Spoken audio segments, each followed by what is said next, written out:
You know that feeling, right? You've got your phone in your hand, you're surrounded by friends, maybe watching TV, but there's this big hole inside of you that just won't seem to fill up. You look around and you think, everyone else seems to be having fun. So why am I feeling so empty? Well, what you're experiencing is something many of us grapple with, especially in our hyperconnected world. It's a puzzling sensation that often gets ignored or medicated with more distractions. But what if there's a deeper story behind this feeling? What if there's a real reason why you're experiencing this hollowness, and why millions of others are too? That's what we want to delve into today. Today, we'll be discussing something that's become both a modern conundrum and an uncomfortable truth about human nature. Why do we feel so bored and empty in a world brimming with distractions? If you're ready to peel back the layers of this perplexing feeling and discover how to channel it into something productive, then stay tuned. This video will be full of insights and exercises you can use to understand and manage your boredom, hopefully turning it into a catalyst for growth instead of a source of frustration. But before we begin, we have a question for you. How would you describe your experience with boredom? Has it been a recent development in your life or something you've grappled with for a while?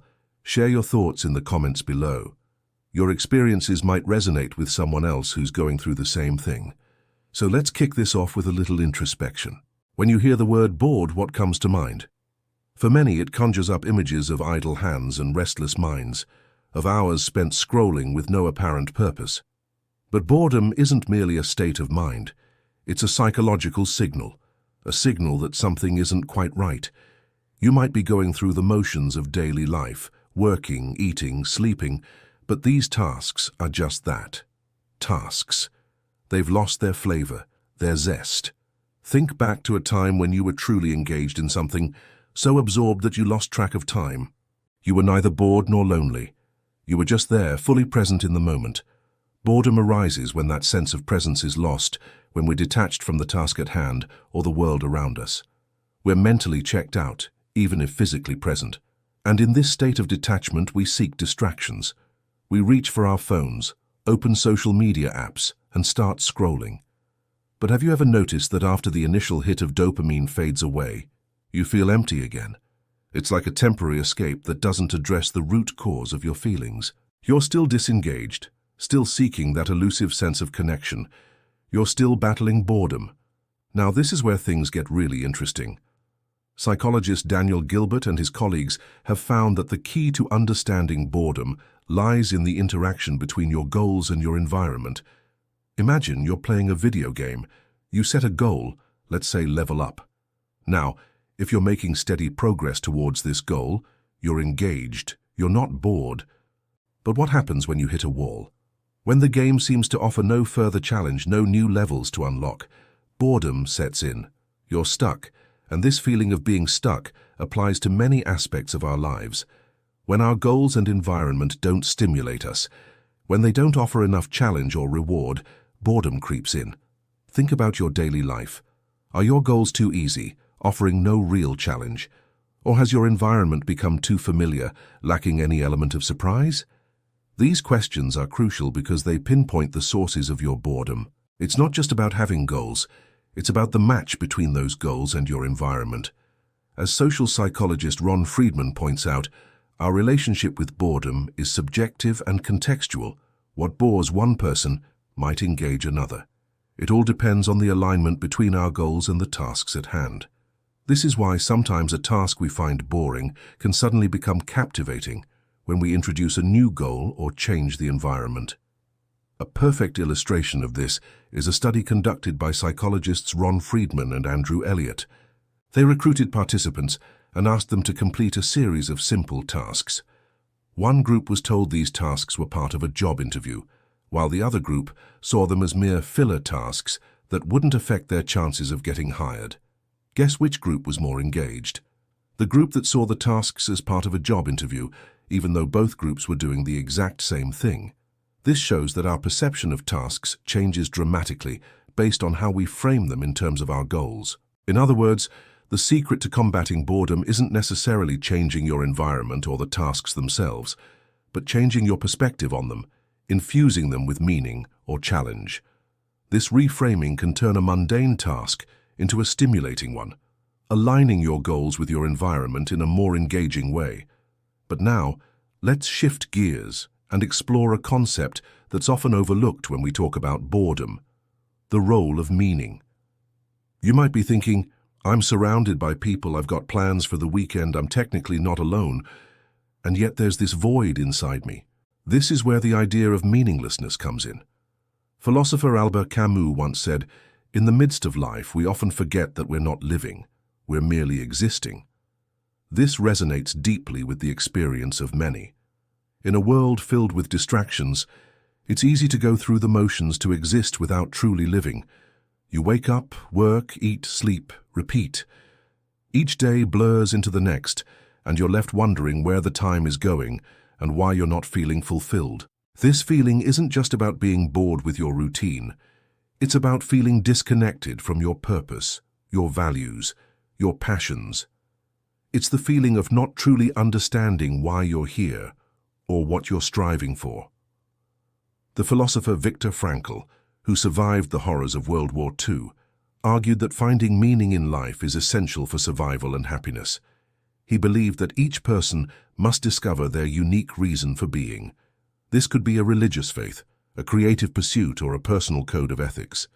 When we align our actions with a deeper meaning, we transform our existence into a life filled with purpose.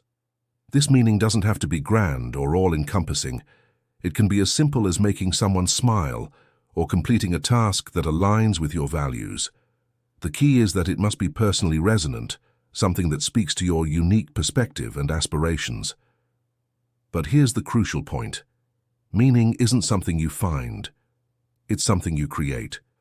It's in the small acts of kindness, the creative projects, the challenges you overcome that meaning is forged. When you infuse your life with these meaningful moments, boredom loses its grip, because your existence is no longer about mindless distractions. It's about growth, connection, and contribution. And here's the beautiful part. Creating meaning is a deeply personal journey. What gives life meaning for one person might not resonate with another. That's why it's so important to explore, to try new things, and reflect on what truly makes your heart sing. Maybe it's volunteering, learning a new skill, or spending quality time with loved ones. The possibilities are as boundless as your imagination. Remember, the antidote to boredom isn't just about keeping yourself busy. It's about keeping yourself engaged with something that matters to you, something that pulls you forward towards a life filled with purpose and passion. If you're enjoying this video and finding it valuable, please consider giving it a thumbs up. It will help spread this message to more people who might benefit from it. Also, if you're not already subscribed to our channel, hit the subscribe button to join our community of learners and seekers. We release new videos every week, each packed with insights that can help you navigate life's complexities with more ease and understanding. In the digital age, we're bombarded with a constant stream of information and distractions. Social media, streaming services, and the internet have made it easier than ever to escape into a virtual world. But what happens when this escapism becomes a habit? When does boredom turn into a sign of something more profound? Psychologist Sherry Turkle argues that our obsession with instant gratification is changing the very fabric of our society. She refers to this phenomenon as the frictionless world, where everything is readily available at the touch of a button. But this frictionless world comes at a cost. It numbs us to the beauty of delayed gratification, the joy of anticipation, and the satisfaction of hard-earned achievements. Think back to a time when you did something challenging, something that required patience and persistence.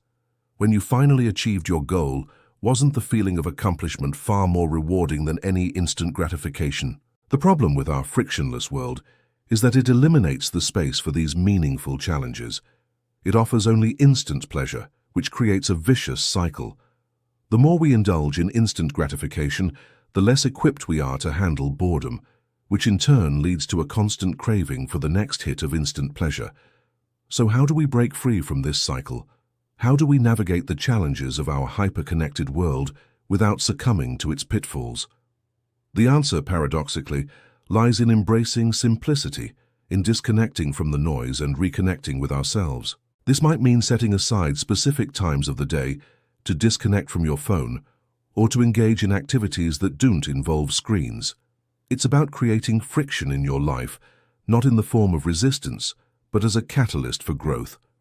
When you introduce friction into your life, you create space for boredom, and within that boredom lies the opportunity for creativity, for reflection, and for growth. It's in these moments of quiet contemplation that you can reconnect with your true self, with your values, your goals, and your passions. Before we wrap up, we'd love to hear from you. How have you dealt with feelings of emptiness or boredom in your life? What strategies have worked for you? Share your experiences in the comments. Your story might be the guiding light that someone else needs on their own journey. If you found this video insightful and would like to continue exploring similar topics, check out our other videos on understanding yourself and navigating relationships in our complex world. Thank you for joining us on this journey of discovery. And until next time, remember to embrace the stillness. It's in the quiet moments that you discover your true path.